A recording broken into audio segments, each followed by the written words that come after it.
Hello everyone, আসসালামু আলাইকুম। ছেলে আবদার করেছে রাত্রেবেলা পিঠা খাবে, তো চলে এলাম পিঠা বানাতে। নারিকেল আমি নালিগুড় দিয়ে একটু ভেজে নিলাম, তারপর আটাটা খোমর করে নিচ্ছি। খোমর করে নিয়ে চলে গেলাম পিঠা বানাতে। তো এই ফর্মাটা যেটা দেখতে পাচ্ছেন, এটা আমার আম্মুর দেওয়া। আমি পিঠা বানাতে এবং খাইতে অনেক পছন্দ করি, তাই আম্মু আমাকে ওইটা দিয়েছে। আমি কখনো ট্রাই করিনি, এটাই ফার্স্ট। কারণ আমি একটু অসুস্থ, তাই আসলে একটু মানে শরীরটা ভালো না। যাই হোক, ছেলের আবদার বলে কথা, ভেতরে আমি পুর দিয়ে চাপ দিলাম। দেখুন কত সহজে কত সুন্দর পিঠা হচ্ছে, আলহামদুলিল্লাহ।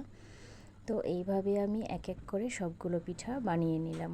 বানিয়ে নেওয়ার পর চলে যাব এখন ভাজতে। হয়ে গেল আমার, মাশাআল্লাহ। দেখুন কত সুন্দর পিঠা, সবগুলো পিঠা আমার বানানো শেষ।